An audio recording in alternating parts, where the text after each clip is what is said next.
ये कहानी दो दोस्तों के ऊपर आधारित है जो एक साथ कसम खाते हैं कि हम एक दूसरे से प्यार नहीं करेंगे, लेकिन वो दोनों सब कुछ करेंगे जो कपल ओयो में जाकर करते हैं। आज मैं जिस मूवी को एक्सप्लेन करने वाला हूँ उसका नाम है फ्रेंड विड्स बेनिफिट, जो 2011 में रिलीज हुई थी। मूवी की शुरुआत में हम इस मूवी के मेन कैरेक्टर डिलन को देखते हैं। वो अपने ऑफिस में काम कर रहा होता है, पर तभी उसे उसकी गर्लफ्रेंड का कॉल आता है और वो उसे मिलने के लिए बुलाती है। दूसरी तरफ हम इस मूवी के एक और मेन कैरेक्टर जेमी को देखते हैं जो अपने बॉयफ्रेंड का वेट कर रही होती है। डिलन जहाँ पर लॉस एंजलिस में रहता है, वहीं जेमी न्यूयॉर्क में रहती है।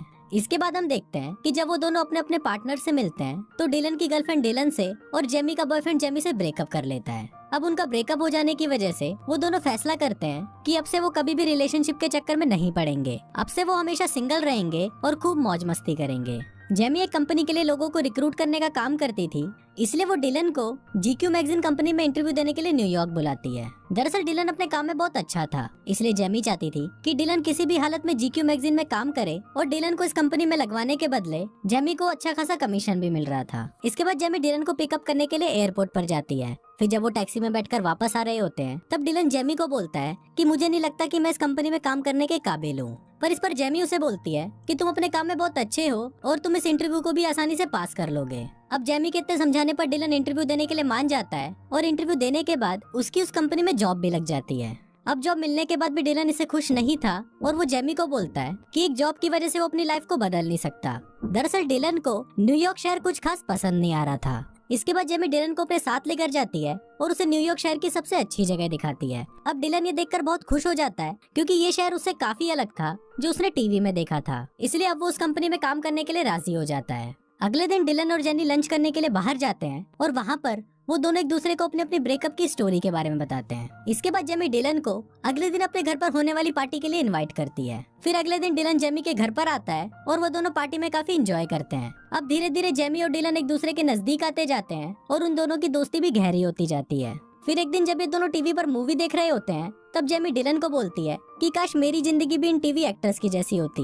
मेरी जिंदगी में कोई ऐसा होता जो मुझे बहुत प्यार करता और जब मैं उदास होती तो मुझे मनाने के लिए शाही घोड़े पर बैठकर कोई राजकुमार आता। इस पर डिलन उसे बोलता है कि ये सिर्फ फिल्मों में ही होता है और असली जिंदगी में इसका कोई मतलब नहीं है। इसके बाद वो दोनों आपस में घपाघप वाली बातें करने लगते हैं और फिर डिलन जेमी को बोलता है कि घपाघप एक टेनिस मैच जैसा होना चाहिए, बस खेलो, एंजॉय करो और निकल जाओ। तभी डिलन के दिमाग में एक आइडिया आता है और वो जेमी को अपने साथ एक टेनिस मैच खेलने के लिए बोलता है। पर इस पर जेमी उसे बोलती है कि वो उसे इस नजर से नहीं देखती।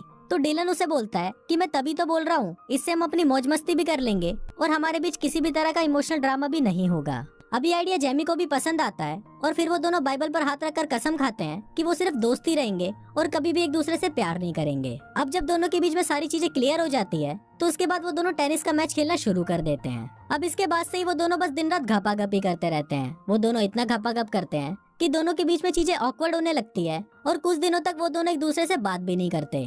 कुछ दिनों बाद वो दोनों एक पार्क में मिलते हैं जहाँ जेमी डिलन को बताती है कि उसे लगा था कि सिर्फ घपाघप करने की वजह से उन दोनों की दोस्ती में कोई फर्क नहीं पड़ेगा, पर उसे लगता है कि फर्क पड़ रहा है और इस वजह से अब से हम ये सब नहीं करेंगे। पर अगले ही दिन से वो दोनों अपने आप को रोक नहीं पाते और फिर से टेनिस मैच खेलना शुरू कर देते हैं। अब ऐसे ही कुछ दिन और निकल जाते हैं और ये दोनों बस दिन रात टेनिस मैच ही खेलते रहते हैं। अब एक दिन घपाघप करने के बाद जेमी डिलन से बोलती है कि मुझे लगता है कि अब मुझे एक बॉयफ्रेंड बना लेना चाहिए और इसलिए अब से हमें ये मैच खेलना भी बंद कर देना होगा। इसके बाद वो घूमने के लिए एक पार्क में जाते हैं जहाँ जेमी को एक लड़का पसंद आ जाता है। फिर वो उससे बात करने के लिए उसके पास जाती है और कुछ देर बातें करने के बाद वो उससे उसका नंबर ले आती है।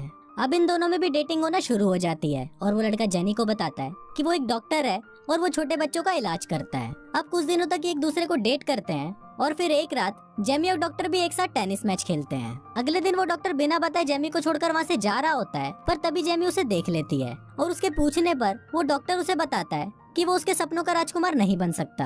ये सुनकर जेमी को बहुत गुस्सा आ जाता है और वो उसको गालियां देकर वहाँ से भगा देती है। इसके बाद जेमी डिलन के पास आती है और उसे उस चूतिया डॉक्टर के बारे में बताती है। इस पर डिलन उसे बोलता है कि वो डॉक्टर तो बहुत बड़ा खिलाड़ी निकला और अपनी ठरक मिटाकर वहाँ से चला गया। इसके बाद डिलन जेनी को बताता है कि वो इस वीकेंड को अपने घर लॉस एंजलिस जा रहा है और अगर जेनी चाहे तो उसके साथ चल सकती है। इस पर पहले तो जेनी उसे मना कर देती है, पर डिलन के फोर्स करने पर वो मान जाती है। इसके बाद वो डिलन के घर लॉस एंजलिस जाते हैं। वहाँ पहुँचने पर डिलन के डैड और उसके सिस्टर डिलन और जेमी को साथ देखकर बहुत खुश होते हैं। यहाँ पर हमें ये भी पता चलता है कि डिलन के डैड को अल्जाइमर की बीमारी है, जिस वजह से वो चीजों को बार बार भूल जाते हैं। इसके बाद हम देखते हैं कि जेमी और डिलन की सिस्टर आपस में बातें कर रही होती हैं, जहाँ वो जेमी को डिलन के बचपन की फोटोज दिखाती है। अब रात को डिलन के अंदर ठरक जागने लगती है और वो चुपके से जेमी के कमरे में टेनिस मैच खेलने के लिए आता है। पर इस पर जेमी उसे बोलती है कि हमने डिसाइड किया था कि फिर कभी भी टेनिस मैच नहीं खेलेंगे। पर फिर भी डिलन उसे मैच के लिए मनाने की कोशिश करता है और कुछ देर बातें करने के बाद जेमी भी मैच के लिए मान जाती है और फिर वो दोनों पूरी रात टेनिस का एक पूरा टूर्नामेंट खेलते हैं। अब अगली सुबह जब सभी लोग साथ में ब्रेकफास्ट कर रहे होते हैं तो वहाँ हम देखते हैं कि जेमी का बिहेवियर थोड़ा बदला हुआ लग रहा था। वो डिलन को पसंद करने लगी थी और उसे उसकी फैमिली भी बहुत पसंद आई थी। इसके बाद हम देखते हैं शाम को डिलन और उसकी बहन एमी आपस में बातें कर रहे होते हैं और फिर एमी डिलन से पूछती है कि इसके बाद हम जेमी से कब मिल पाएंगे। तो डिलन उसे बोलता है कि मुझे नहीं पता। इस पर एमी उसे बोलती है कि क्या तुम्हारी गर्लफ्रेंड और तुम्हारे बीच में झगड़ा हुआ है। तो उस पर डिलन उसे बोलता है कि जेमी मेरी कोई गर्लफ्रेंड नहीं है और हम दोनों सिर्फ दोस्त हैं। डिलन उसे ये भी बोलता है कि मैं जेमी को कभी भी अपनी गर्लफ्रेंड नहीं बना सकता क्योंकि वो बहुत ज्यादा इमोशनल है और उसका दिमाग भी खराब है। अब उन दोनों की ये बातें जेमी भी छुपकर सुन रही होती है। फिर जब रात को सभी डिनर कर रहे होते हैं तभी जेमी वहाँ पर आती है और उनको बोलती है कि उसे किसी काम की वजह से न्यूयॉर्क वापस जाना पड़ेगा।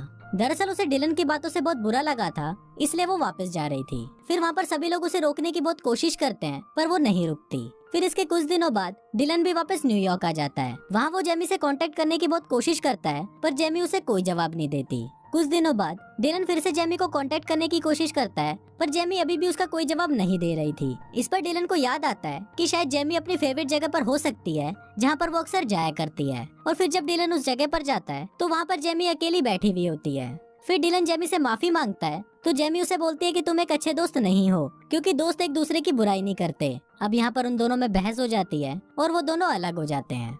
अब इसके कुछ दिनों बाद हम देखते हैं कि जेमी की मोम उसे समझा रही होती है कि जो गलती उन्होंने की है वो गलती वो ना करे। जेमी की मोम उसे बोलती है कि मेरी जिंदगी में बहुत सारे लड़के आए लेकिन तुम्हारे डैड उनमें सबसे अच्छे थे, लेकिन ये बात मैंने समझने में बहुत देर कर दी। पर तुम ये गलती मत करना, नहीं तो तुम मेरे जैसे अकेली ही रह जाओगी। दूसरी तरफ अगले दिन डिलन अपने डैड को एयरपोर्ट से पिक करने जाता है जो उसके घर पर कुछ दिनों के लिए रहने आए थे। यहाँ पर उसके डैड उसे बताते हैं कि जब मैं नेवी में था तो मेरी जिंदगी में एक लड़की आई थी जो मुझसे बहुत प्यार करती थी, पर मैं इस बात को कभी समझ नहीं पाया और जब मुझे ये बात समझ में आई तो तब तक बहुत देर हो चुकी थी। काश मैं तुम्हारी उम्र में ही अपने प्यार को समझ पाता। अब ये सुनकर डिलन को भी जेनी की याद आने लगती है जो उसे बहुत प्यार करती थी, पर अपनी ईगो की वजह से उसे जेमी को कभी भी अपनाया ही नहीं। इस पर उसके डैड उसे बोलते हैं कि अगर तुम्हारे प्यार में थोड़ी सी भी गुंजाइश है तो जाकर अपने प्यार को बचा लो।